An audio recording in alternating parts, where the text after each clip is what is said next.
The highlight and most valuable part of the mentoring relationship for me has been having frequent catch-ups and being able to go away from those catch-ups, implement some of what we've discussed and then come back to reflect on how that actually went on the day.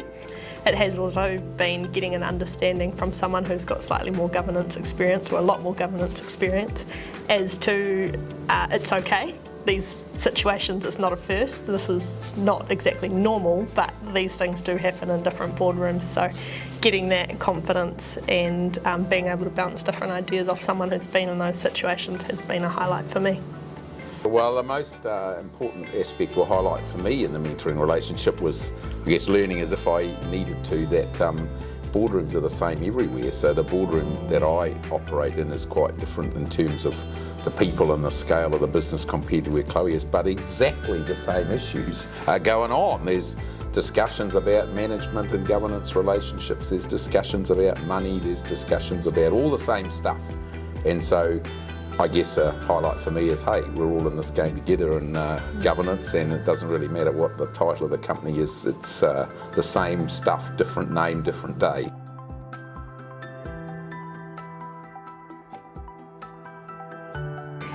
Something that Gray has said in one of our catch-ups that I reflected on and took away and implemented was reflecting on the structure of our governance that we have within the organisation I'm a part of, and how to leverage more off those that we've got there that have more knowledge. So I've taken that, gone back into the boardroom and had those discussions with them on how we can actually use that knowledge better.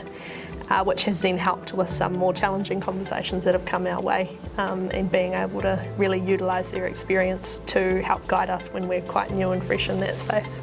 Yeah, well, it'd be fair to say I've learned one or two things off Chloe that I've implemented as well, and sort of one thing comes to mind, just it has coincidentally been the case that I have had to retire by rotation and restand for the governance. So I've been reflecting on should I, shouldn't I, what should go on, and been yarning to Chloe, and who has faced quite a significant, challenging sort of environment in what she's doing. And I suppose I listened to what she had to say and thought, gee, I haven't got a problem, what am I fussing about? Let's go. So I filled out my nomination form and I'm back in the race. So it's all go this week, and I've got to do interviews and get out and campaign shortly. But it's, you know, you realise when you talk about what's going on in a confidential environment, hey, governance is challenging from time to time, and so it doesn't matter which company it is or which organisation, you learn that, hey, maybe yours you thought was challenging, but everyone else's is as well. So let's get on with it.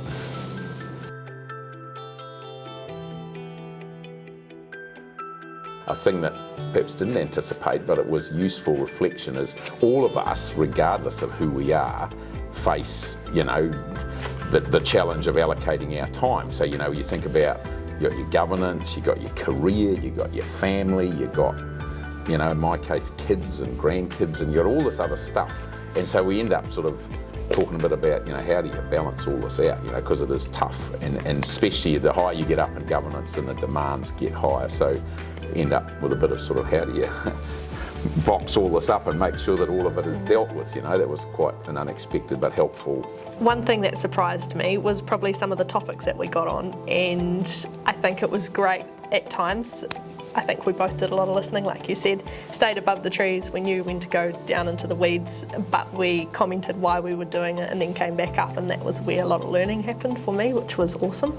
But also last week when we caught up, sort of speaking about the future, and I wasn't expecting to have this conversation with Gray at the very least, not that he knew that, but we were talking about sort of future family, what that looks like being a working female, driven female who still wants a career but might actually want children, how you work all that. And the word that I really took away from Gray that I enjoyed the discussion around was trailblazing, and whether that's actually with that or in other parts of governance or my general career.